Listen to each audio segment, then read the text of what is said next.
intitulé « Vivons la vie du ciel ». Vivons la vie du ciel. Il a déjà dit, quand on vient dimanche à l'église, on vient avec son calepin. Et puis on note. On note ce qui t'a touché. Et en semaine, tu peux lire dans ton cahier de culte là. Tu prends les annonces dedans et puis tu prends les notes dedans. Parce que quand on donne les annonces et que tu n'as pas écrit, tu oublies. Et après, tu ne sais pas ce qu'on a dit.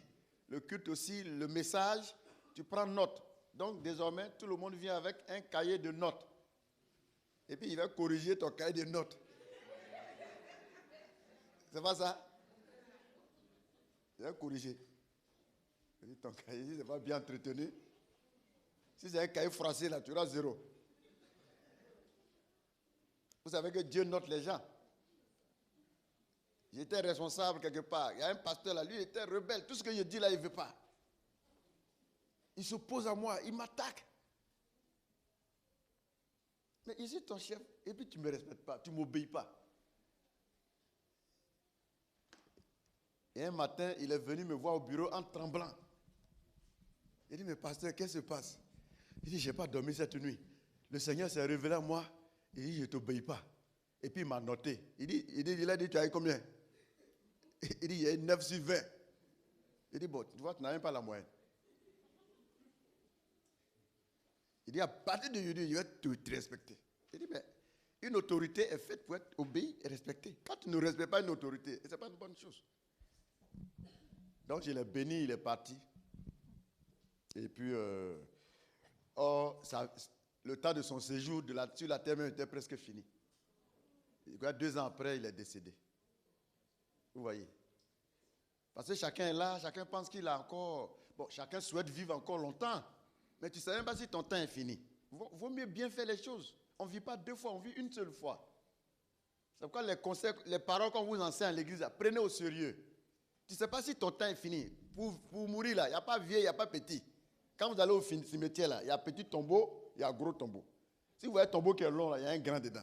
Si vous voyez un tombeau qui est court, il y a un petit dedans. Il y a un âge pour chacun. Chacun a un séjour. Il y a long séjour, il y a court séjour sur la terre ici. Il y en a qui ont un séjour long. Il y en a qui ont un séjour court, il y en a qui ont un séjour moyen. Il y a des élèves qui ont passé le bac. Moi, j'étais dans une ville, ils ont passé le bac. Le lendemain, où on devait proclamer les résultats, là, l'élève, là, il est décédé la nuit, et le lendemain, il était admis au bac. Oui. Il était admis, la nuit, il est décédé. Et le lendemain, ils ont affiché les résultats du bac, il est admis. Oui, il est mort. Voilà un jeune homme qui a fait toutes ses études. J'ai encore vu ça. Il a fait des études d'avocat, tout. Il a fini. Il allait payer tous les vêtements pour la sortie le lendemain. La nuit, là, il est mort. Il a fait toutes ses études avec succès. Il a fait la formation avec succès. Le lendemain, où il doit prêter serment pour commencer son travail d'avocat, là, la nuit, là, il est mort. Les tenues qu'il a cousues, là, tout est déjà prêt. Ça est là. Donc, il n'y a pas âge pour mourir. Les jeunes, on peut mourir jeune. Ne croyez pas que c'est les vieilles seulement qui meurent, les vieux seulement qui meurent. Il y a des gens, vous croyez qu'ils vont mourir avant vous, mais ils vont à la votre funéraille. Ah, c'est ça. C'est pourquoi le Seigneur a dit dans le livre de... c'est Ecclésiaste, c'est ça? Il dit, jeune homme, souviens-toi, pendant que tu es dans ta jeunesse, souviens-toi qu'un jour, les choses vont s'arrêter. Ecclésiaste 12, ça va finir. Donc, il ne faut pas penser que tu es jeune et puis tu dis, affaire de Dieu, là, je n'ai pas le temps. Quand je serai vieux, c'est là qu'il a commencé à chercher Dieu. Qui t'a dit que tu as vieilli? Ah, on n'en sait rien. Donc, je vous en prie, prenons les choses de Dieu au sérieux. Amen. Vivons la vie du ciel. C'est notre thème ce soir. Et ce matin plutôt. Et c'est dans cette optique-là que nous voulons parler un peu de ce matin de l'unité d'esprit. L'unité d'esprit. L'unité d'esprit. C'est la marque du ciel. L'unité d'esprit, c'est la marque du ciel. Un enfant de Dieu favorise l'unité d'esprit. À la maison, au travail, à l'église. L'unité d'esprit. Toutes les sociétés qui ont été fortes et prospères étaient unies. Toutes les sociétés qui ont été fortes et prospères ont été unies. Toutes les églises qui ont été fortes et prospères ont été unies. Toutes les familles qui ont été fortes et prospères ont été unies. L'unité est un facteur de rapprochement. L'unité rapproche. L'unité est un facteur de résistance et de victoire. Un groupe de personnes qui vivent ensemble, si vous voulez avoir la victoire, vous devez être unis. Une famille qui veut avoir la victoire doit être unie. Une église qui veut avoir la victoire doit être unie. On n'a pas deux ennemis. On a un seul ennemi face à nous, c'est Satan. En tant qu'église. C'est le diable. Les sorciers, les démons, tout ça là, c'est le diable. Et ils sont unis dans leur action destructrice. Mais nous, en tant qu'église, si nous ne sommes pas unis, nous serons vaincus. Le Seigneur a dit, une maison divisée ne peut pas tenir. Une famille divisée ne peut pas tenir. Un pays divisé ne peut pas tenir. Il y a des pays qui sont très riches dans ce monde. Mais à cause de leur division, ils sont pauvres. Quand vous prenez les pays de l'Afrique, quelle richesse on ne trouve pas en Afrique? J'ai dit, quelle richesse on ne trouve pas en Afrique? Il y a tout en Afrique. Mais l'Afrique, c'est là-bas que les gens les plus pauvres habitent. Pourquoi? Parce qu'ils ne sont pas unis. Ils ne sont pas ensemble. Ils ne sont pas unis. Vous prenez un pays comme la RDC. Mais je ne sais pas qu'est-ce qu'ils n'ont pas chez eux. Ils ont tout. Mais c'est là-bas on trouve les gens les plus malheureux, les gens les plus pauvres. Parce qu'ils ne sont pas unis. Tout le temps, ils font palabre, palabre sur palabre. La guerre, la guerre, la guerre. Chez nous, on a expérimenté la guerre. On a vu ce que la guerre cause comme désastre. Parce que chacun pense que c'est son idée qui est la meilleure idée. Ce n'est pas vrai. On se complète. On est ensemble. Chaque homme, chaque femme sur la terre est un don de Dieu.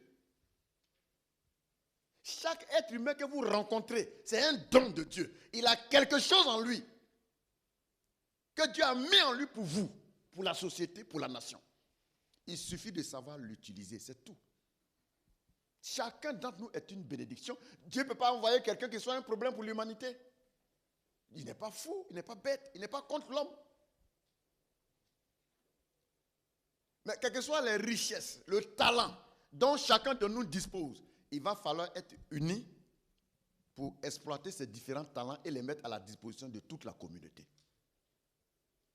Chacun d'entre vous dans cette salle est une bénédiction pour cette église. J'ai dit, chaque personne dans cette salle est une bénédiction pour cette église. C'est pourquoi il va falloir que nous nous prenons la main dans la main et que nous travaillons ensemble. Et vous allez voir ce dont on sera capable. Vous allez voir ce qu'on peut faire. On peut soulever des montagnes, on peut opérer des miracles, des choses extraordinaires dans cette localité. Si nous sommes unis, si nous avons la main dans la main. Mais si nous nous soupçonnons, si nous nous attaquons, si nous nous calomnions, si nous nous méprisons les uns les autres, notre avenir, c'est la destruction. Notre avenir, c'est la destruction. C'est pourquoi je répète, pour dire que l'unité est un facteur de rapprochement, de résistance et de victoire. Elle est si capitale que l'ignorer dans nos relations fraternelles peut affaiblir l'épanouissement de l'Église. Si nous voulons ignorer l'unité de l'esprit, cela va affaiblir l'épanouissement de l'Église. Ignorer l'unité, ça va affaiblir l'Église. On ne peut pas ignorer l'unité d'esprit, ce n'est pas possible. Marchons d'un même pas. Acceptons-nous les uns les autres. Accepte ton frère, accepte ta soeur. C'est ce qui fait preuve de grandeur. Quelqu'un qui t'a insulté hier et que tu es capable de venir l'embrasser aujourd'hui, ça prouve que tu as grandi. Ça prouve que tu as mûri. C'est important. Mais si tu dis non, lui là, il m'a parlé mal hier. C'est fini. C'est terminé. J'ai coupé à toi. Je ne te salue plus. Je ne m'approche plus de toi. Tu as coupé igname. Dans ta maison, tous les morceaux d'igname partout là-bas. Il faut aller recoller tes ignames là. Bon, c'est un terme qu'on le dit comme ça chez nous. Alors, bien-aimés frères et sœurs, une église qui ne s'épanouit pas est loin d'être à l'exemple de Christ. Une église qui ne s'épanouit pas, une église qui ne grandit pas, elle est loin d'être une église à l'image de Jésus. Parce que l'église de Jésus doit s'épanouir. L'église de Jésus doit s'épanouir. Le savoir-vivre selon le ciel, nous devons l'obtenir à partir de la vie que nous menons à l'église. Ça va nous aider même en famille. Cela est important. Lorsque nous prenons Matthieu 5, 14 à 16, Matthieu 5, 14 à 16, il est écrit, vous êtes la lumière du monde. Dieu confirme. Il dit, vous êtes la lumière. C'est-à-dire que c'est vous qui devez éclairer les autres. Quand le monde regarde comment l'église vit, ça doit les inspirer. Quand le monde regarde comment l'église vit, ça doit l'inspirer. Aujourd'hui, sur les réseaux sociaux, il y a des gens qu'on appelle les influenceurs. C'est pas ça? Mais c'est des possédés, c'est des démons. C'est l'église qui est appelée à influencer le monde. Par sa vie. Des gens qui sont sur les réseaux sociaux, qui racontent du n'importe quoi, qui montrent leurs fesses. Et puis ils disent que c'est eux qui sont les influenceurs. Effectivement, ils vont t'influencer parce que tu les suis. Celui que tu suis, il t'influencera. Or, l'église a été mandatée par Dieu lui-même pour dire va et influence le monde. C'est ce que Jésus a dit à l'église. Il dit allez par tout le monde et faites de toutes les nations des disciples. Il dit donc allez-y les influencer. Ils sont dans la sorcellerie, ils sont dans l'adultère, le mensonge, les crimes, les avortements. Mais moi, je vous mandate, allez-y les influencer. Et montrez-leur comment est-ce qu'ils doivent vivre. Mais si l'église même en son sein, il n'y a pas la paix, il n'y a pas la joie, il n'y a pas l'amour, il n'y a que des traîtrises, l'hypocrisie, le mensonge, la rébellion. Mais c'est du n'importe quoi. Ce n'est plus une église. Jésus n'est pas venu faire de nous des gens comme ça. Il dit, vous êtes la lumière, vous êtes le modèle que les gens doivent suivre. Vous êtes l'exemple que les gens doivent suivre. C'est un mandat qui t'a été donné. Il dit, va et influence la localité dans laquelle tu vis parce que tu te conformes à ce que j'ai dit. Mais si toi-même tu ne te conformes pas à ce que Dieu dit, comment tu vas influencer ton milieu? Bien-aimés frères et sœurs, le Seigneur dit, une ville située sur une montagne ne peut pas être cachée. Une ville située sur une montagne. Quand une ville est sur une montagne, de loin, on voit la ville. Donc, pour dire que de loin, les gens doivent voir ton modèle. Parce que tu es celui-là qui copie lui son modèle à lui. Une ville située sur une montagne ne peut pas être cachée. On n'allume pas une lampe pour la mettre sous le boisseau, mais on le met sur le chandelier. Et elle éclaire tous ceux qui sont dans la maison. Que votre lumière luise ainsi devant tous les hommes, afin qu'ils voient vos bonnes œuvres et qu'ils glorifient le Père qui est dans les cieux. Donc c'est un mandat, c'est notre mandat qui est là. Allons-y éclairer les autres par notre modèle de vie, par notre bonne mentalité, notre manière de parler, notre manière de nous comporter. Allons-y, allons-y. Nous prêchons l'évangile, c'est déjà une bonne chose, mais notre vie doit aussi prêcher. Ta vie doit parler. Comme Dieu dit de parler. Faisons-le, je vous en prie. Alléluia. Dans Matthieu 18, 19 à 20, Matthieu 18, 19 à 20. Matthieu 18, 19 à 20, je vous le dis en vérité. Tout ce que vous allez lier sur la terre sera lié dans le ciel. Et tout ce que vous délirez sur la terre sera délié dans le ciel. Je vous le dis encore, que si deux d'entre vous s'accordent sur la terre pour demander une chose quelconque, elle vous sera accordée par mon Père qui est dans les cieux. Car là où 2 ou 3 sont assemblés à mon nom, je suis au milieu d'eux. 2 ou 3 sont assemblés à mon nom. Dans ce passage, il y a 2 points qui rejoignent l'unité d'esprit. Premièrement, si deux s'accordent. La Bible dit que si deux personnes se mettent d'accord, c'est-à-dire si vous êtes unis d'esprit, nous pouvons être assis dans cette salle, mais on n'est pas d'accord. Oui, ce matin, on est assis dans cette salle. Si quelqu'un ne s'entend pas avec son frère, il y a un désaccord qui est au milieu de nous. Donc, on peut prier et puis Dieu ne va pas nous exaucer. Venir s'asseoir dans la salle ou bien appartenir à la même communauté, ce n'est pas ça qu'on est d'accord. C'est spirituel. Est-ce qu'on a la même mentalité? Être d'accord, c'est avoir la même mentalité, la même vision. On doit être d'accord sur ces points-là. Si on n'a pas la même mentalité, si on n'a pas la même vision des choses, si on ne comprend pas les choses de Dieu de la même manière, on n'est pas d'accord. Oui, c'est pas parce que toi et moi, on n'est pas en train de faire palabre, c'est pas ça qu'on appelle être d'accord. C'est pas de ça qu'il s'agit ici. Être d'accord, c'est avoir la même vision, la même mentalité. Comprendre les choses dans le même sens. C'est ça être d'accord. C'est pourquoi nous devons comprendre l'enseignement que Dieu nous donne de la même manière. Et vous allez voir que l'unité de l'esprit vient. Qu'est-ce qui crée les palabres entre les gens? C'est les points de vue qui divergent. Quand les points de vue divergent, quand on n'a pas la même mentalité, vous ne pouvez pas vous comprendre. Vous ne pouvez pas vivre ensemble. Vous ne pouvez pas vivre ensemble. À supposer que quelqu'un vient d'une autre communauté. Bon, vous savez que il y a des gens qu'on a gagnés bruts. C'est-à-dire du monde, on les a gagnés ici. N'est-ce pas? Il y en a qui ont été convertis et baptisés dans d'autres communautés. Et avant de venir.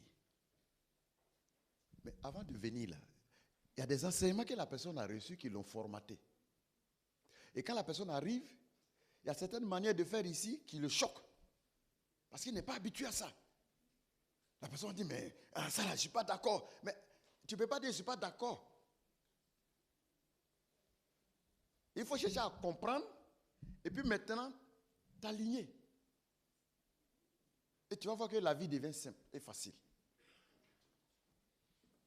L'unité d'esprit est importante et indispensable. Et le Seigneur termine au verset 20. Car là où 2 ou 3 sont assemblés à mon nom, je suis au milieu d'eux. Donc, pour que Dieu soit au milieu de nous, l'une des conditions, c'est qu'on soit assemblés. Dans le mot assemblé, là, il y a le mot un. Quand on devient un, c'est là que Jésus vient. Il y a des gens, ils se croient, ils disent, ma soeur, viens, on va venir prier le Seigneur. Et puis la soeur vient, ou bien le frère vient, vous vous mettez ensemble, tu dis, bon, Seigneur, tu as dit que, où il y a 2 là, tu es là. Mais il a précisé, c'est quand vous êtes un. Quand les 2 deviennent un. Donc 2 doit devenir 1. 3 doit devenir 1. 1000 doit devenir 1. 1 million doit devenir 1 pour que Jésus soit là. Ah, ça c'est un calcul. Hein? C'est quoi mathématique de Dieu là? C'est... Joseph, tu ne comprends pas mathématiques ça là? Hein? Ça c'est trop fort. Quand on dit 1000, n'a qu'à devenir 1. Ah, chez vous à la maison, monsieur et madame, tant que vous n'êtes pas 1, il n'y aura pas la paix à la maison. Tant que tes enfants, toi, vous n'êtes pas devenu 1, tu as 10 enfants. Toi et eux là, vous devez devenir 1 pour qu'il y ait la paix à la maison. Là où 2 ou 3 sont assemblés, dans le mot assemblée, il y a 1. Vous devez devenir 1. C'est quoi Jésus a dit, le Père et moi, nous sommes 1. Ah, ça fait 2 plus 1 plus 1, ça fait combien? 1 plus 1 il y a combien? Maintenant, lui dit, lui, son papa et lui, ils sont déjà 2 et puis il dit ils sont devenus 1. Ah, d'accord. Il y a un mathématicien derrière là-bas. Alors, bien aimés frères et sœurs, comprenons la chose. Jean 17, verset 11. Jean 17, verset 11. Je ne suis plus du monde, je ne suis plus dans le monde. Eux, ils sont dans le monde. Je vais à toi, Père Saint. Garde en ton nom ce que tu m'as donné, afin qu'ils soient un comme nous. Afin qu'ils soient un comme nous. Pourquoi Jésus a réussi son séjour sur la terre. Il dit qu'il était un avec son père. Lui et son papa étaient un. C'est pourquoi nous aussi, en tant qu'Église, si nous voulons réussir, nous devons devenir un. Un. Cela est important. Alors, qu'est-ce que l'unité d'esprit? Où est-ce qu'elle a commencé? Comment la vivre ici-bas? Nous allons répondre à toutes ces questions rapidement et puis partir. Amen. Amen. Amen. Alors, notez, grand 1. Qu'est-ce que l'unité de l'esprit? Qu'est-ce que l'unité d'esprit? Qu'est-ce que l'unité d'esprit? L'unité est la qualité de ce qui est un. L'unité est la qualité de ce qui est un. Je répète, l'unité est la qualité de ce qui est un.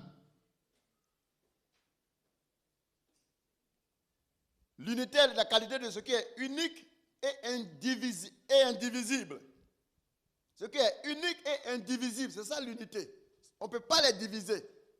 Est-ce que nous pouvons faire en sorte que quelqu'un ne peut pas nous diviser dans cette église? Est-ce qu'on peut arriver à ce stade-là? On peut arriver là? Mais si on le fait, vous allez voir les miracles que Dieu va commencer à opérer parmi nous. Parce qu'on peut prier, on peut faire plein de tapages. Et puis Dieu n'agit pas parce qu'on n'est pas unis. Une société qui n'est pas unie, une famille qui n'est pas unie, une église qui n'est pas unie, elle sera détruite. L'unité est la qualité de ce qui est un, unique et indivisible. Jésus a dit qu'un royaume divisé ne peut pas subsister et résister. Jésus l'a dit. Il a dit qu'un royaume divisé ne peut pas résister. Une famille divisée ne peut pas tenir la route. Elle va tomber, elle va disparaître. En réalité, les chrétiens doivent former une assemblée, c'est-à-dire un ensemble. Il y a une communauté qui a pris ce nom. Et ils ont dit simplement, ils n'ont pas cherché loin. Et ils disent, il s'appelle Assemblée de Dieu. Assemblée de Dieu. Et ils n'ont pas cherché loin. Parce qu'en réalité, les chrétiens doivent former une assemblée. C'est-à-dire un ensemble. Nous devons former dans cette église locale un ensemble. De sorte que quand toi tu parles et qu'on voit la sœur qui est là, on dit, mais vous parlez de la même manière. On dit, mais vous avez la même mentalité. On dit, mais vous vous habillez de la même manière. On dit, mais vous vous mariez de la même manière. On dit, mais dans vos familles, quand on va dans une famille, c'est les mêmes comportements qu'on trouve dans l'autre famille. Parce qu'on est devenu un. Et il faut qu'on devienne un. De sorte que quand on voit l'autre, dans son accoutrement, dans son habillement, dans sa manière de parler, dans sa manière de se marier, de se comporter, de faire les choses, on sent qu'il y a quelque chose qui vous lie. Quand Pierre était allé se cacher pour voir comment est-ce qu'ils vont maltraiter Jésus, il y a une femme qui est venue pour dire, mais monsieur, on dirait que vous êtes de ce groupe-là. Il dit, non, non, non, non, c'est faux. Il dit, mais voilà, ta manière même de parler là, tu parles comme eux.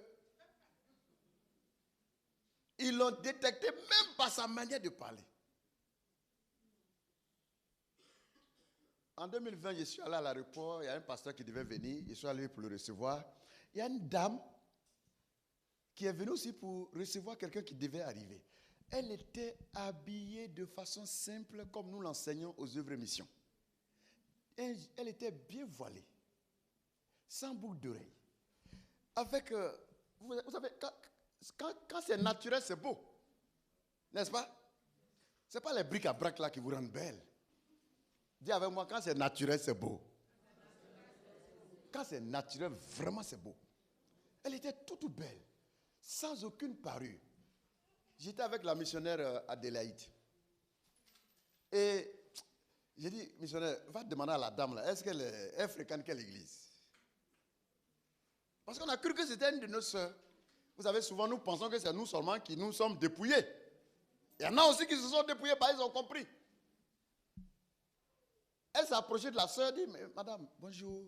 Elle a répondu, vous êtes chrétienne? Elle dit oui. Vous fréquentez? Elle allait directement, hein. Elle dit, vous êtes membre des œuvres et missions internationales? Elle dit non, je suis chrétienne. Elle dit, mais de toute façon vous êtes habillée là. Elle dit oui, mais parce que la parole de Dieu a enseigné ça. C'est pour vous dire qu'il y a l'église qui porte ces différents noms-là. Et il y a l'église universelle. Tout le monde n'appartient pas à l'église universelle. L'église universelle, c'est l'ensemble des sauvés de chaque église, chaque communauté. Aux œuvres de mission, aux assemblées de Dieu, au réveil. Dans quelle église encore? Non, il n'y a pas que ça, c'est les gens. Ça, c'est les démons. Ça, c'est pas église. Non, ça, c'est pas église. Ça, c'est pas église, il ne faut pas aller là-bas. Ça, c'est pour le diable. Alors, dans chacune de ces églises-là, ceux qui se sont conformés à la parole de Dieu dans chacune de ces églises, c'est ceux-là qui constituent l'église universelle. Une femme peut être aux assemblées de Dieu. Pendant que toutes les autres femmes sont à des mèches, vous allez voir qu'elle ne va pas mettre mèche. Elle est sans mèche, bien voilée comme vous. Par contre, toi, tu peux t'asseoir ici avec un voile, mais avec des mèches en bas. Si j'enlève vos voiles, là, il y en a en bas. Il y en a. Si vous dites, oh, c'est tout de suite. Alors, qu'à faire? Il y en a qui ont dit, non, on n'a qu'à laisser. Parce que si on fait là, vous allez voir. Il n'y en a pas. D'accord, je vous laisse. Ok. Mon souhait, c'est qu'il n'y en a pas. Soyez naturel. Tu es déjà belle. Ceux qui ont des femmes à côté, dites à ta copine, tu es très belle. Tu es belle comme ça. Tu es déjà belle. Tu es déjà belle. Regarde comment tu es belle. Hein? Tu es belle. Surtout même quand elle sourit pour te montrer encore, regarde comment elle est belle. Tu vois? Tu vois ça? Donc tu n'as pas besoin d'aller chercher des bric-à-brac pour venir te rendre vilain maintenant. Tu n'as pas besoin de tout ça. Amen. Alors, bien-aimés frères et sœurs, les chrétiens doivent former une assemblée, un ensemble. C'est la réunion de plusieurs esprits de nature, d'origine diverse que Dieu a amené à l'unité parfaite. Nous sommes des esprits que Dieu a rassemblés pour amener à l'unité d'esprit. Chacun de nous est un esprit, mais des esprits unis, qui pensent la même chose, qui voient la même chose, qui défendent les mêmes causes et qui ont les mêmes intérêts. Alors, Romains 12, verset 16 nous dit, Romains 12, verset 16, ayez les mêmes sentiments les uns envers les autres. Ayez les mêmes sentiments les uns envers les autres. Vous voyez ce que le Seigneur dit? Ayez les mêmes sentiments les uns envers les autres. N'aspirez pas à ce qui est élevé, mais laissez-vous attirer par ce qui est humble. Ne soyez point sages à vos propres yeux. Ayez les mêmes sentiments les uns à l'égard des autres. On doit être attachés les uns aux autres, chercher le bien des uns des autres. Si ton frère t'a offensé, va le rencontrer, vous faites la paix et la vie continue. On ne garde pas les mêmes choses pour des années. Des années. Il y en a qui sont là avec des rancunes de 5 ans. Des rancunes de 10 ans. C'est trop. Too much. C'est pas bon. Il faut laisser ça. Il y en a qui ont gardé des choses contre leur mari. Toi-même, tu dois le monsieur dans le lit. Pendant 5 ans, tu es contre. Un jour, toi là, tu sais que tu m'as fait en 2018 là. Il n'est pas oublié, hein? Mais c'est à cause des enfants, les gens encore ici. Toujours on mange les enfants. Sinon la porte est ouverte, hein? Elle n'est pas fermée. Je vous en prie, soyez forts pour pardonner. Amen. Soyez forts pour pardonner. Soyez forts pour laisser tomber tout ce qu'on vous a fait dans la vie. Tout ce qu'on vous a fait dans la vie. Il y a des gens, leur maman a pris grossesse. Depuis le ventre, elle a tenté de le tuer. Ouais, il y a des enfants qui ont gardé la haine contre la maman. Et puis souvent, tu dis, mais j'ai fait quoi à cet enfant? Quand tu voulais le tuer dans son ventre, là, il n'a pas oublié. Il savait. Et c'est Dieu qui l'a protégé. Maintenant, il est né. Et il y a des problèmes contre toi. Ou bien peut-être même il est né et tu n'as pas pris soin de lui. Tu ne l'as pas scolarisé. Tu ne t'es pas occupé de lui. Lui-même, il s'est débattu avec le soutien du Seigneur. Il est devenu ce qu'il est devenu. Si toi, tu es dans ce cas, pardonne à ton père. Pardonne à ta mère. Vas-y, fais la paix. À quoi ça te sert de garder rancune contre eux? C'est toi que ça va détruire. Pour dire qu'il n'y a rien qu'on ne doit pas être capable de pardonner. Si on veut rentrer dans les détails, chacun a son histoire. Chacun a son histoire. Mais quel que soit le degré du mal que quelqu'un t'a fait, que ce soit en famille, à l'église, dans les services, on laisse tout pour que tu aies une relation digne avec ton Dieu. Parce que Dieu a besoin de t'utiliser pour te bénir et pour que tu aies de l'impact sur la société. Dieu a besoin de toi. C'est pourquoi, étant venu dans la maison de Dieu, il y a des gens qui ont des difficultés pour s'entendre avec les autres parce que leur arrière-plan les fatigue. Il y a des gens qui sont dans l'église, leur arrière-plan les fatigue.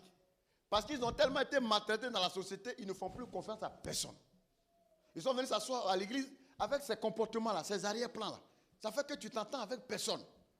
Pourtant, ce n'est pas ceux qui sont là qui t'ont fatigué. Ceux qui sont là, ils ne t'ont rien fait. Mais cette mentalité, cette vie que tu as menée dehors là-bas, les gens t'ont frustré là-bas, en famille, ou bien peut-être quelque part. Et tu as du mal à te débarrasser de cette peur de te confier désormais à quelqu'un.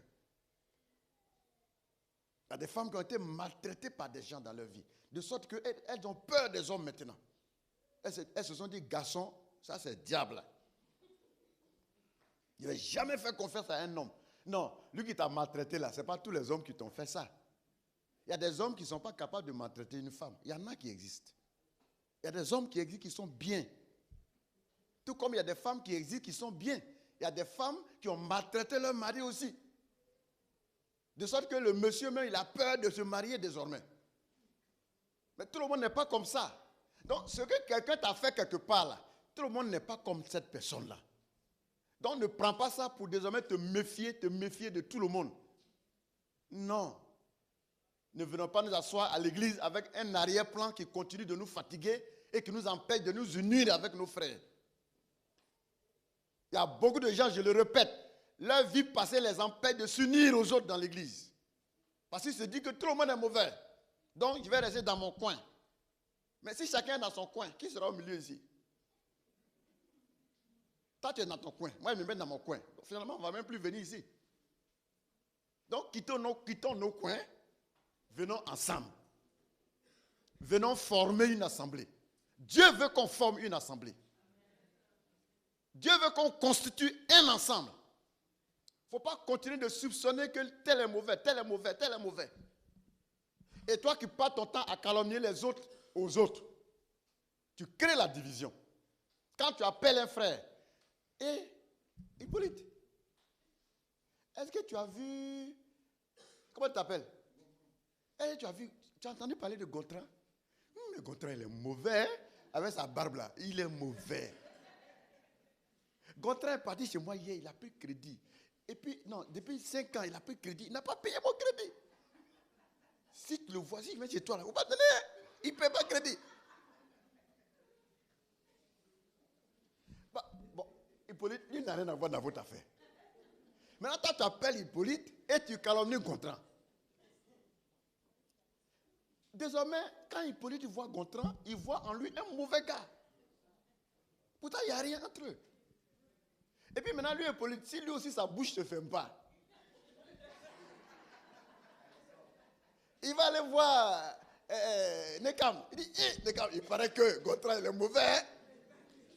Gontran dit, il ne paie pas crédit. Et il va commencer à calomnier auprès de Nekam. Bon, Gontran n'a rien à voir avec tout cela. Et son nom est gâté partout. Donc, toi qui prends le nom des gens pour te promener dans la ville, là, tu es en train de tuer l'église. Il paraît qu'un tel a fait ça, il paraît que là, ça ne sort pas de la bouche des enfants de Dieu. Quand désormais il paraît qu'il arrive sur toi, ça n'a qu'à être son terminus.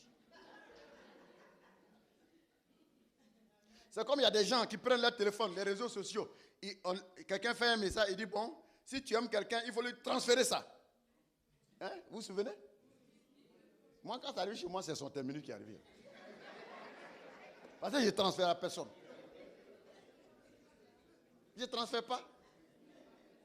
Moi, je ne suis pas là pour faire ton relais, je ne te connais même pas. C'est la même chose. Si quelqu'un t'a appelé pour parler de ta soeur, faut dire, mon frère, on ne fait pas comme ça. La Bible dit. Toujours quand vous voulez parler là, prenez la Bible à témoin. Tu lui dis, la Bible dit. Si tu as quelque chose contre ton frère, va vers lui. Si tu n'écoutes pas, prends un frère ou bien une soeur, allez-y ensemble encore. Si tu n'as pas écouté, tu le convoques chez le pasteur. Tu dis, pasteur, voilà ce que j'ai vu dans la vie de ce frère. On lui a donné les conseils, il ne veut pas changer, on l'envoie chez toi maintenant. Le pasteur va l'aider aussi. S'il ne change pas, le pasteur l'envoie au conseil. Et puis on va le sanctionner. Voilà comment on règle les problèmes à l'église. Donc on ne règle pas les problèmes en prenant le nom des gens pour se promener. Parce que ce que tu fais là, ça ne répond à rien. Au contraire, on est en train de détruire le frère et de détruire finalement toute l'assemblée. C'est pourquoi la Bible nous précise, ayez les mêmes sentiments les uns envers les autres. Il ne faut pas avoir des mauvais sentiments contre ton frère. Ce n'est pas bon. Amen. Alors, dans Hébreux 1, verset 14, ne sont-ils pas tous des esprits au service de Dieu envoyés pour exercer un ministère en faveur de ceux qui doivent hériter le salut? Hébreux 1, verset 14. La Bible parle ici des anges. Les anges. Les anges sont mandatés pour s'occuper de vous. Les anges sont mandatés depuis le ciel pour veiller sur vous. L'ange n'est pas plus grand que vous. Ah, c'est une belle information ce matin. Les anges ne sont pas plus grands que vous. Ce sont vos serviteurs. Ce sont vos gardiens. Vos surveillants. Les anges sont là dans cette salle, ils m'entendent. Et ils savent que c'est vrai. Ils ont même envie d'être à votre place. Parce que vous êtes les fils de Dieu. Et ils ne sont pas fils de Dieu. Dieu vous a fait à son image. Il ne les a pas fait à son image. Donc quand les anges vous voient là, ils ont envie, ils disent, s'ils pouvaient être comme Hippolyte. Les anges vous envient. C'est pourquoi Dieu les a délégués pour vous garder. Tout à l'heure, ils sont là. Quand on va finir là, chacun va partir avec au moins un ange chez lui. Qui toute la semaine, il est avec toi. Il te garde, il te protège, il te conduit partout où tu vas. L'ange est avec toi. C'est pourquoi quand tu pêches là, lui, il s'en va, il quitte là. Parce que tu n'es plus digne de bénéficier de ses services. Partout où vous allez, les anges sont avec vous. Au travail, ils sont là-bas. Ils sont toujours à tes côtés. Vous n'êtes pas seul. C'est pourquoi il ne faut pas pécher. Eux, ils n'aiment pas ça. Ce que le Père a dit là, eux, ils obéissent à la lettre. Ils veillent sur vous. Parce que vous êtes l'intérêt de Dieu. Vous voyez, quand quelqu'un est chef d'État ou bien un grand roi, ces enfants-là, ils ont gardé corps ou bien ils n'ont pas gardé corps? Hein? À cause de ce qu'ils portent le nom du roi ou bien du président. Vous portez le nom du roi. Vous êtes des princes et des princesses. C'est pourquoi il y a des anges qui sont délégués pour veiller sur vous. Dans les trains, dans les bus, l'ange est là à côté de vous. Au travail, il t'accompagne. Même si tu es en train de balayer les rues, il est avec toi. Les anges sont avec vous partout. Parce que ce que Dieu a dit là, et ils ne font jamais le contraire. C'est pourquoi nous aussi, soyons des hommes et des femmes qui soyons selon l'esprit. L'unité d'esprit, c'est l'unité, c'est une qualité. C'est une qualité de ce qui est un. Et nous devons comprendre que l'église, nous devons être un. Soyons un. Dis à ton frère, soyons un. Ayons la même mentalité. Ayons le même point de vue des choses. Faisons les choses de la même manière. C'est ça, être un. 2. Où est-ce que l'unité d'esprit a-t-elle commencé? Où est-ce que l'unité d'esprit a-t-elle commencé? Est-ce que c'est l'église qui invente ça? Ou bien où ça a commencé? Dans Genèse 1. Genèse 1, 26 à 27.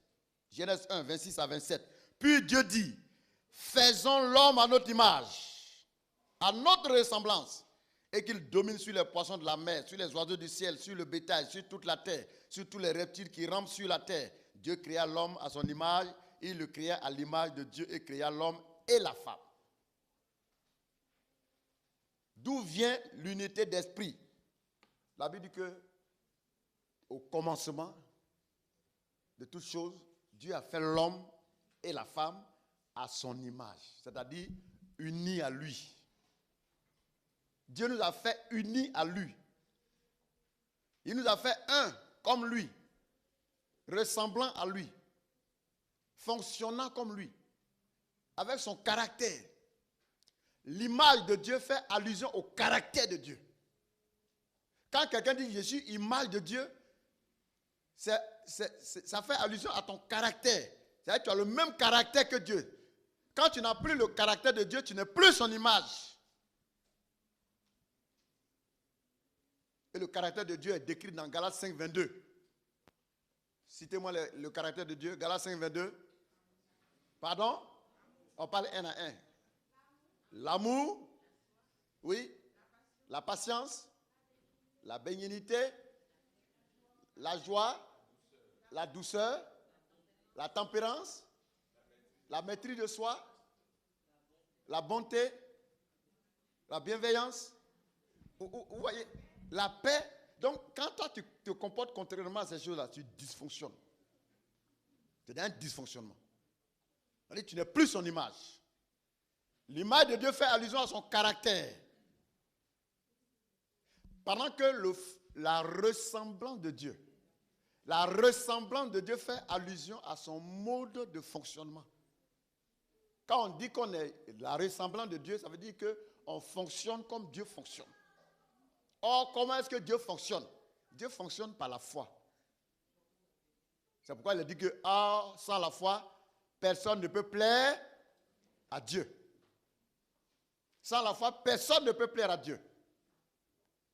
C'est pourquoi si tu ne vis pas par la foi, tu ne peux pas marcher avec Dieu. C'est-à-dire, tant que la réalité n'est pas devant toi, tu ne crois pas. Tu ne peux pas marcher avec Dieu. La foi accepte quand même la chose n'est pas encore là. La foi accepte ça. Kakou, comment t'appelles ta femme? Hein? Amour. Mamour. Elle s'appelle Mamour. C'est l'année passée là, on a donné Mamour à Kakou. En 2022. C'est pas ça? Envoyez ce monsieur derrière là-bas. Ne l'envoyez plus devant ici. Pour le moment, lui n'a pas de problème à Dieu, c'est nous on a des problèmes. Donc, ceux qui n'ont pas de problème, puis ceux qui ont des problèmes, ils n'ont pas même problème. Kakou, en 2022, c'est là il a eu Mamour. Et puis il a pris pour aller à la maison. En 2021, il avait la ferme conviction qu'en 2022, Mamour serait dans sa maison là-bas. Donc quand il tournait dans sa maison, il dit, maison, bientôt cette maison-là sera remplie. Parce que Mamour arrive. Donc la foi accepte la chose pendant qu'elle n'est pas encore là. C'est pourquoi pendant que tu es malade, si la foi peut te dire que tu es guéri, comporte-toi comme quelqu'un qui reçoit effectivement ça. N'attendez pas que la chose soit dans votre main avant que vous croyiez. Donc quand on est la ressemblance de Dieu, c'est dire qu'on fonctionne par la foi. C'est pourquoi quand Dieu a fait l'homme, il a fait un avec lui, c'est-à-dire son caractère et son mode de fonctionnement. Donc d'où vient l'unité d'esprit? Elle n'a pas commencé ici parmi nous, c'est depuis le ciel. Dans Genèse 3, verset 8, Genèse 3, verset 8. Alors ils entendirent la voix de l'Éternel qui parcourait le jardin vers le soir. Et l'homme et sa femme se cachèrent loin de la face de l'Éternel, au milieu des arbres du jardin. Quand ils ont rompu, c'est-à-dire quand ils ont eu un comportement qui n'est plus conforme à ce que Dieu a dit, l'unité est brisée. Donc vous voyez que notre manière de nous comporter favorise l'unité. Notre manière de nous comporter favorise et maintient l'unité. Quand vous vous comportez contrairement l'un à l'autre, vous n'êtes plus unis. C'est fini. C'est pourquoi dans l'église, quand on se comporte contrairement les uns aux autres, on n'est plus unis. Pendant que d'autres prônent l'amour, d'autres prônent les palabres. Pendant que d'autres disent pardonnons-nous les uns les autres, d'autres disent non, ça là, moi je ne pardonne pas ça. Moi pour moi là, on va aller jusqu'au bout. On va aller jusqu'à ça là, on va aller jusqu'au bout. Or si chacun dit pardonnons-nous les uns aux autres, C'est ça qui prouve qu'il y a unité d'esprit. Mais si nous avons des langages différents, il n'y a plus d'unité d'esprit. Et vous avez la preuve dans ce passage que quand Adam et sa femme ont commencé à agir contrairement à ce que Dieu dit, l'unité est brisée. Et ils étaient obligés de se cacher quand ils ont entendu la voix de Dieu. Les autres fois, Dieu venait là, mais ils ne se cachaient pas. Parce qu'ils étaient encore comme Dieu. Ils avaient encore le comportement, le caractère de Dieu. Mais quand il y a eu divergence de point de vue, et que cette fois-ci, ils ont entendu la voix de Dieu, ils ont fui. Ils sont allés se cacher. Vous ne pouvez pas vivre en paix avec quelqu'un qui n'a pas le même point de vue que vous. Ce n'est pas possible. C'est pourquoi dans le cadre du mariage, Dieu a dit, mes enfants, n'allez pas vous marier avec des gens du monde. En Israël, vous ne verrez jamais un juif qui va aller marier une femme qui n'est pas, c'est interdit. Et c'est écrit dans la Bible. Quand ils sont allés en esclavage, et que là-bas, à Babylone, et chez les Perses, c'est-à-dire le pays qu'on appelle l'Iran aujourd'hui, ils étaient esclaves là-bas. Ils étaient à Babylone, en Irak. Ils ont été esclaves là-bas. Quand ils sont allés là-bas pendant 70 ans d'esclavage, il y en a qui ont pris femmes là-bas, ils ont pris enfants. Ils ont fait enfants avec ces femmes. Et quand ils sont revenus en Israël, après la captivité, il y en a qui sont revenus à leurs femmes et les enfants. Mais ce jour-là, Néhémie, avec tous les anciens, ils les ont rassemblés tous. Ils ont dit, vous tous qui avez pris des femmes à Babylone, vous les renvoyez aujourd'hui avec leurs enfants. Elle ne va pas seule, hein, l'enfant. Chez les Juifs, on ne mélange pas le sang. On doit être juif à 100%, de père et de mère.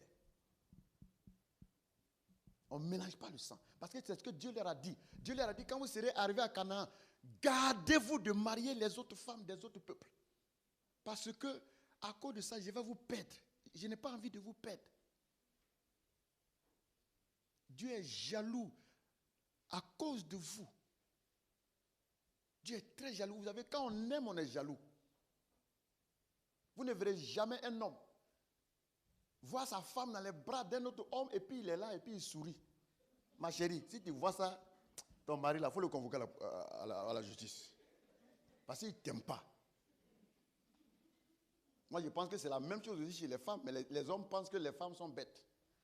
Parce qu'un homme qui a 4 femmes, 3 femmes, 2 femmes, il pense que la pauvre femme qui est assise là, elle a mal au cœur. Ce n'est pas faire les femmes. Est-ce que vous aimez que votre mari se trouve dans les bras d'une autre? Pourtant, les hommes vous font ça. Moi, ce n'est pas bon. On ne fait pas ça à son camarade. Faut dire pour toi faire ça, il faut dire, mon ami, si demain tu me vois dans les bras d'un monsieur, tu seras content. Bon, ici, on ne fait plus ça. Parce qu'ils ont été transformés. Amen.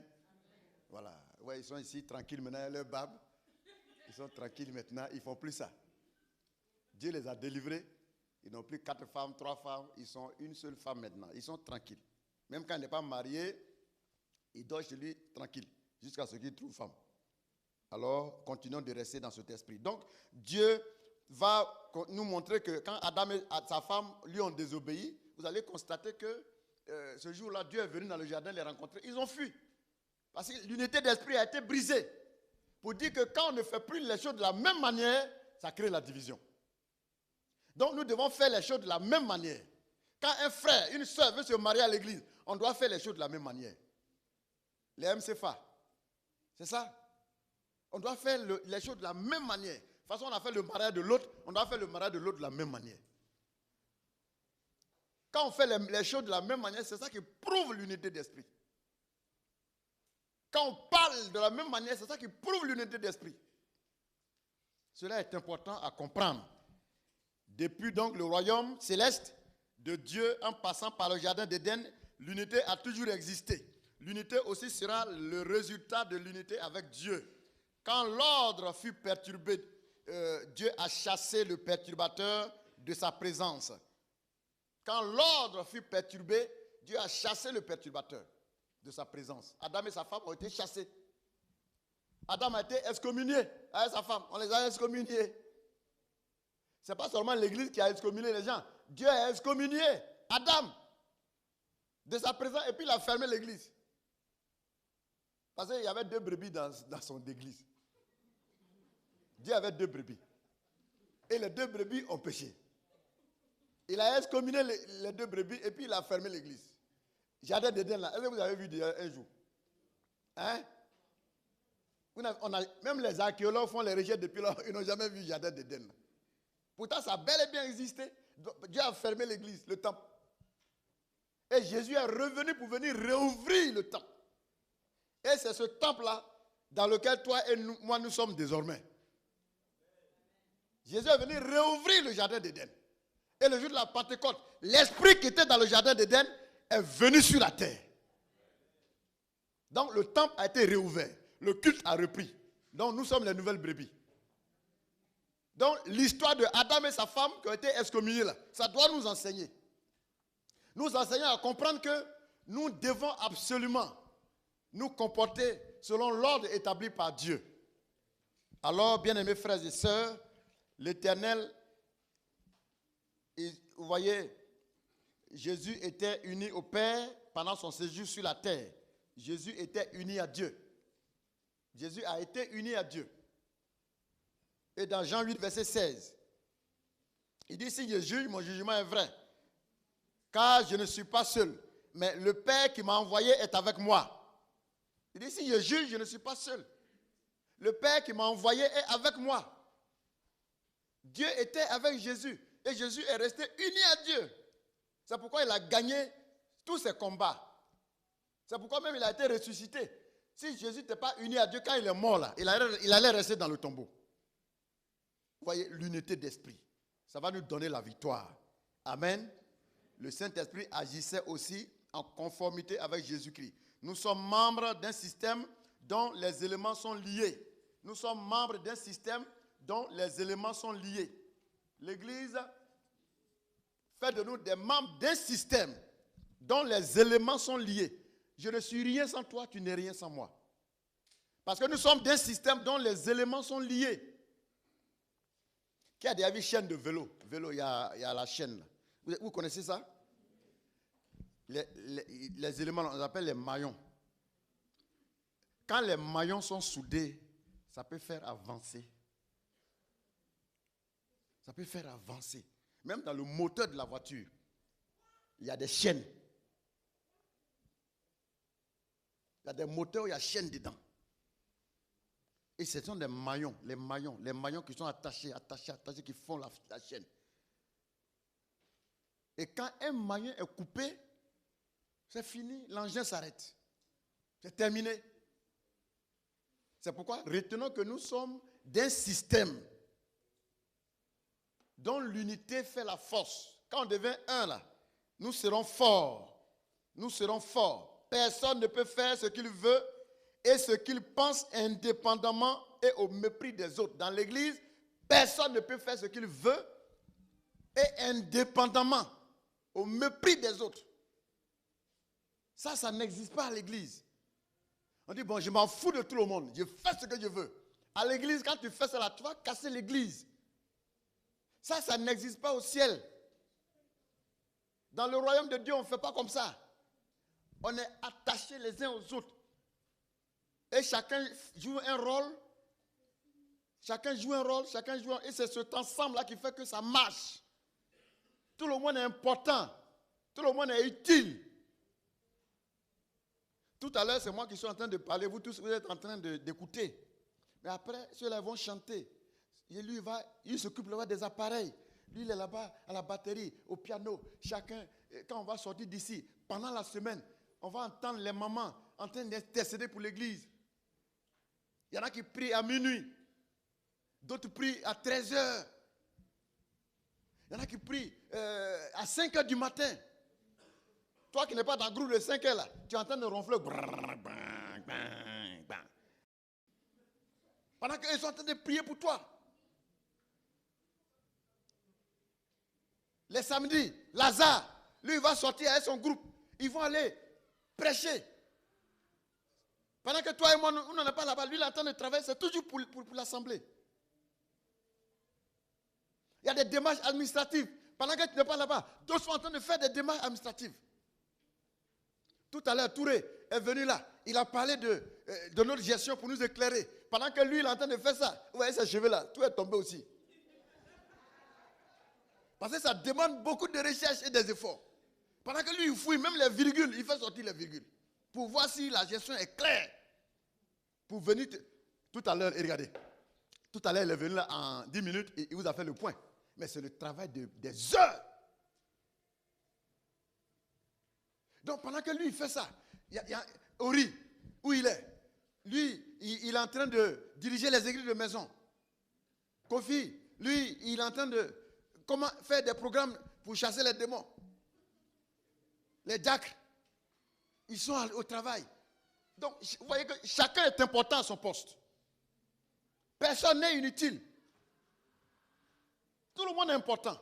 C'est pourquoi il faut que chacun respecte l'autre. Personne n'est plus important que son ami. Dans le monde, les gens se donnent des titres et à cause de son titre, ils pensent que le titre fait de lui quelqu'un qui est plus important que les autres. C'est faux. Regardez, quand vous voyez dans la société, quelqu'un dit, quand il vient, on dit Monsieur le ministre, n'est-ce pas? Quand il veut se présenter, bon, ça c'est en francophonie, on voit des choses comme ça. Je suis je suis le docteur Tant. Je suis le professeur Tant. Il faut dire seulement je suis monsieur Kofi. Mais pourquoi il met son titre? Parce que lui, il pense que c'est son titre qui fait de lui quelqu'un d'exceptionnel. Ce n'est pas vrai. Parce que ta fonction que tu occupes là, ce n'est pas plus important que les autres fonctions. Si dans la ville, on n'a que des professeurs, si dans la ville, on n'a que des médecins, qui va faire la cuisine? Qui sera à la boulangerie? Qui sera dans les magasins pour faire la distribution et puis on va manger? Qui sera derrière les caméras pour qu'on garde le souvenir des choses? Qui sera derrière les machines à coudre pour qu'on ait des costumes pour porter?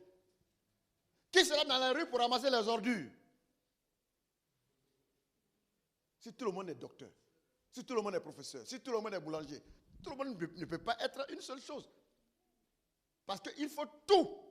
Donc tout le monde est important au même pied d'égalité. Acclamez ça. Parce que c'est vrai. Parce que c'est vrai. Parce que c'est vrai. Donc ne méprisez plus jamais personne à cause de son rôle qu'il joue dans la société. Quand vous sortez dans les rues, vous voyez que tout est balayé. Vous êtes content, n'est-ce pas? Mais s'il n'y a personne qui balaye, on fait quoi? Quand vous sortez, vous voyez que les fleurs dans les jardins, tout est bien taillé, bien nettoyé. Les gazons sont bien nettoyés. Il y en a qui sont là, des machines. Brrr, les oreilles même, finalement, ils ont mal aux oreilles.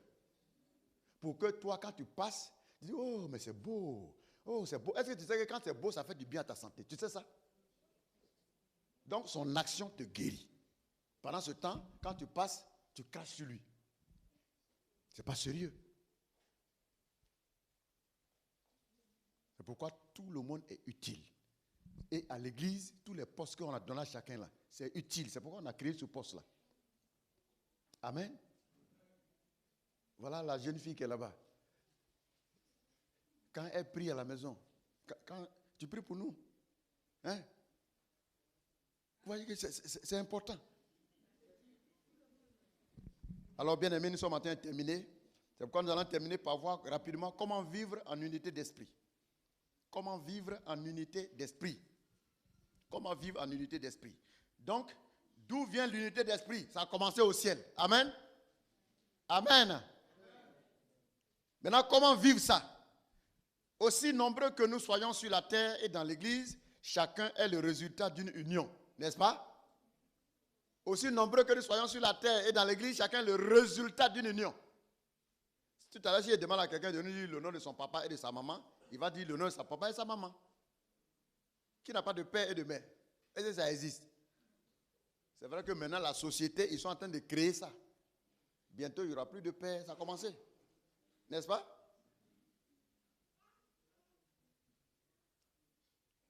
Mais même si on dit que tu n'as pas de père, en réalité, tu as un père parce qu'on a pris ce qu'il faut là quelque part.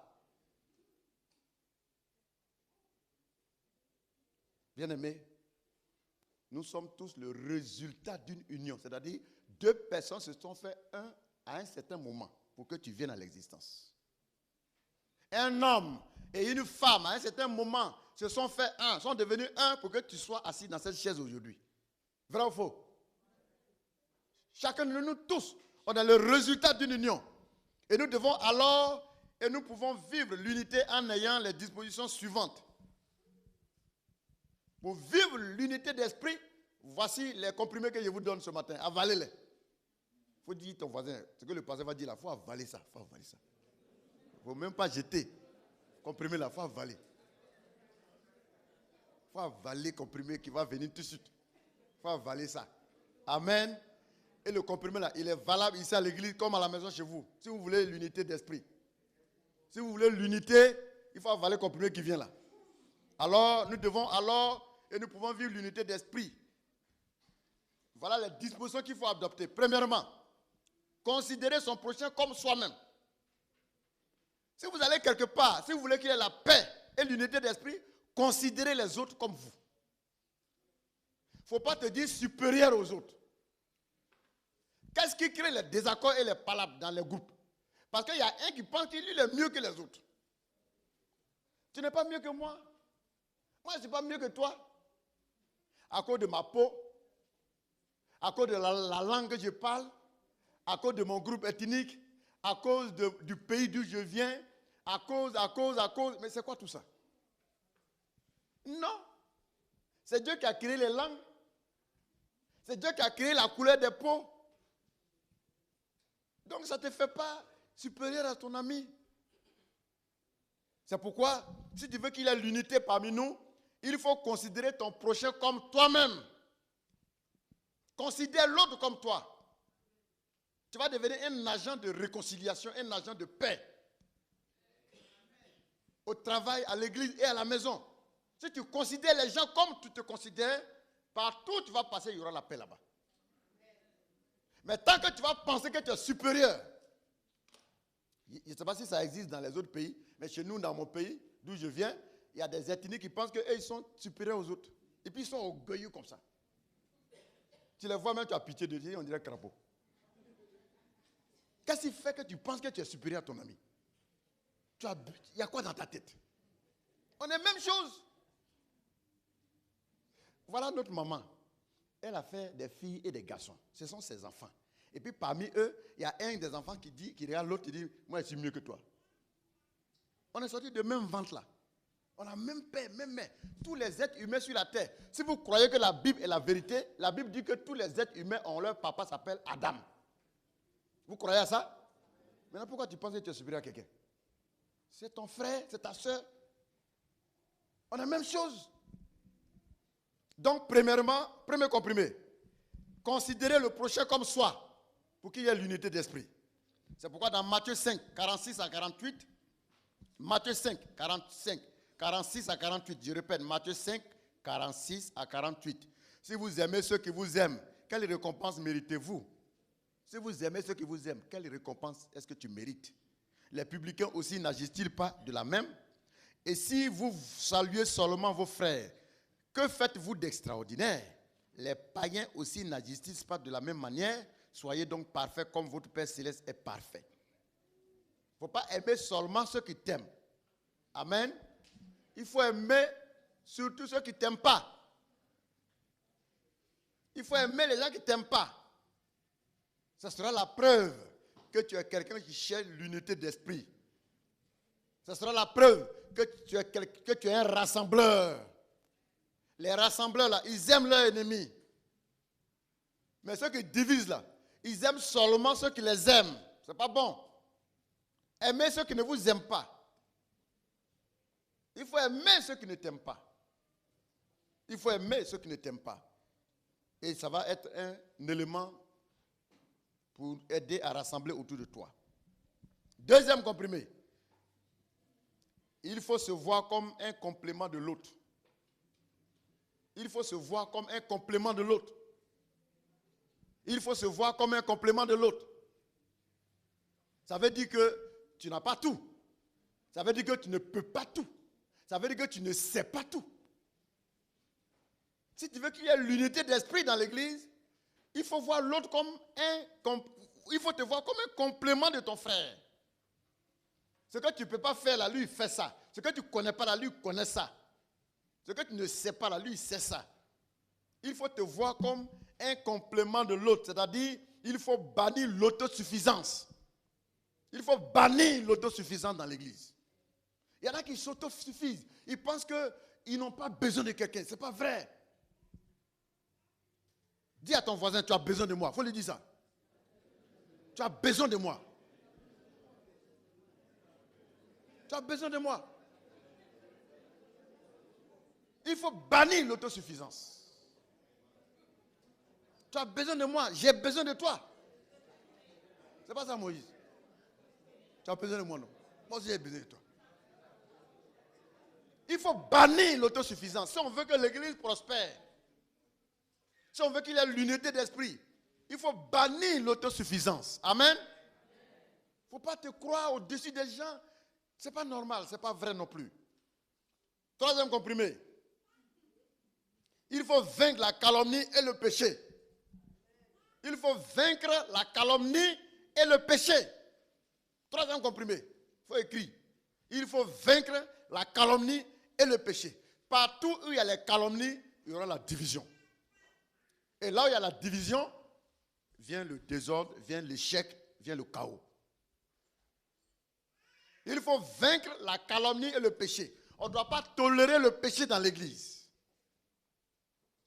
Le péché tue, le péché détruit, le péché attire les démons. Il ne faut pas tolérer le péché. Quand tu es dans le péché, repens-toi. Si tu n'arrives pas, viens voir le pasteur ou bien vois un ancien. Il faut dire, ma soeur, vraiment aide-moi, mon frère, aide-moi. J'ai tel péché, aide-moi à sortir de là. Quand il y a le péché dans l'église, l'église va être détruite. Parce que les démons passent par là pour venir mélanger tout. Et si tu vois ton frère dans le péché, il faut l'approcher pour dire, mon frère, ma soeur, ce que tu fais là, la Bible n'aime pas ça. Il faut laisser ça. Si tu ne laisses pas là, je vais te dénoncer au pasteur. Vous ne faites pas ça. C'est le pasteur lui-même qui doit te débrouiller pour qu'il va découvrir les choses. Parce que toi-même, tu vois, tu dis, c'est pas dans ma bouche, ils vont manger piment. Parce que bizarrement, vous avez peur les uns des autres. Je ne sais pas qu'est-ce que ça vous donne. Et puis, vous vous couvrez les uns les autres dans le péché. Ce n'est pas bon. C'est que tu n'es plus un enfant de lumière. Si tu veux que les gens t'aiment sur la base de ce que tu camoufles leur péché, mais tu es un faux frère.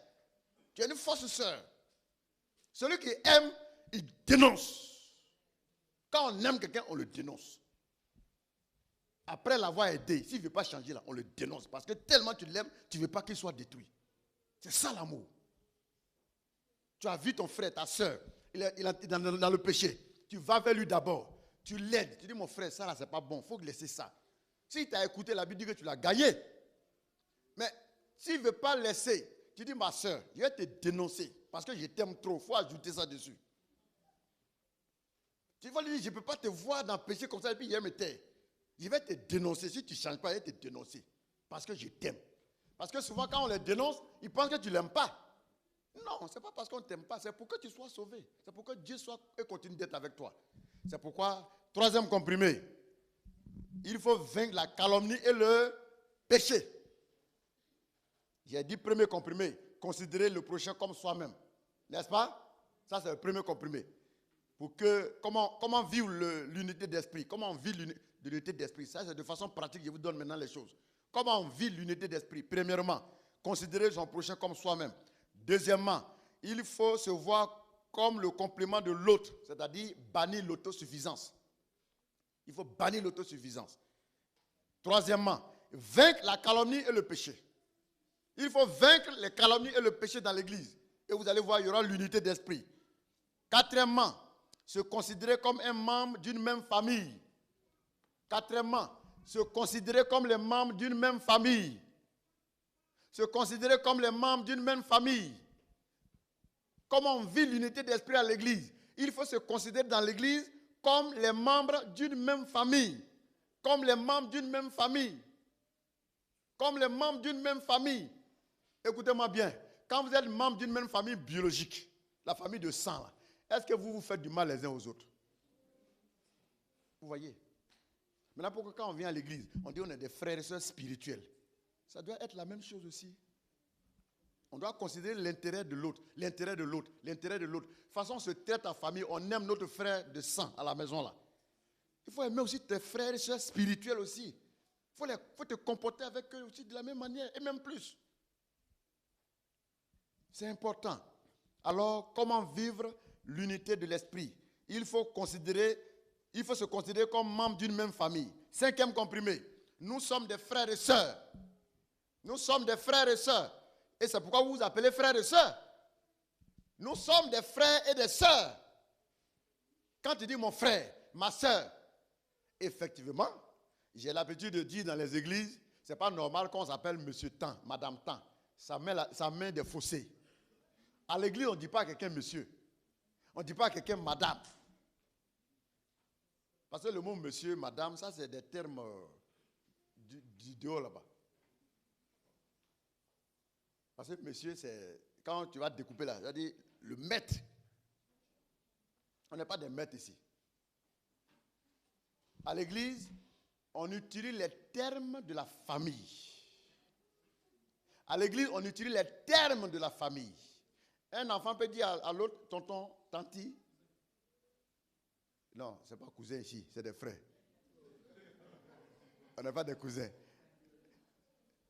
On est la même famille. Voilà, il faut savoir que c'est la même famille. On a même père, même mère. Donc, quelqu'un qui a même père, même mère, avec toi, ne peut pas être ton cousin. Le cousin, il n'est pas même mère, même père à toi. C'est pourquoi le terme cousin n'est pas ici. Donc, c'est plutôt frère et soeur. Ou bien papa, maman. Bon, il ne serait pas bien séant que mon fils Moïse, qui n'a même pas 20 ans, il se voit avec Bélia, et puis il dit, hé mon frère. Bon, vous voyez que c'est bizarre. Bélia me va le regarder, mais petit. Il va dire, mais petit, tu as quel problème? Tu sais pas que c'est ton papa? Donc, s'il dit à Bélia, papa, voilà, ça marche. Est-ce que vous voyez? Donc, on va dire maman, papa, frère et soeur. À l'église, c'est des termes comme ça qui marchent. Mais monsieur, madame, bon, ici, là, il n'y a pas ça ici. Parce que nous sommes une famille. On est une famille. Amen. Quand on se voit, papa, maman, frère, soeur, là, ça marche. Sinon, monsieur, madame, ça crée la division. Monsieur tant, madame tant. Non, madame là. Quand vous arrivez à la maison, même si tu es le président de la République, quand tu rentres chez toi à la maison, et tes enfants t'appellent président. On dit papa. Et ils s'en foutent de tes titres de président. Ça, c'est dehors là-bas. À la maison, tu es papa. À la maison, tu es maman. Si tu veux être ministre, à la maison là, c'est là, elle ne va pas te dire madame la ministre. Elle va te dire maman, tu dis quoi? Parce que c'est la famille. C'est pourquoi l'église aussi, c'est la famille. Il n'y a pas monsieur ici. Il faut dire à ton voisin, il n'y a plus monsieur ici. Il faut lui dire ça. Il n'y a plus madame, il n'y a pas monsieur ici. Voilà, tu es mon frère.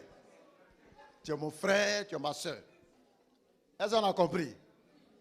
Je crois qu'ils sont en train de corriger beaucoup de choses. C'est pas ça? Donc, je peux entendre quelqu'un dire monsieur tant, madame tant. Il n'y a plus madame ici. C'est maman, papa, ma soeur, mon frère. Point. Est-ce qu'on est d'accord? Si tu es d'accord, il faut acclamer ça.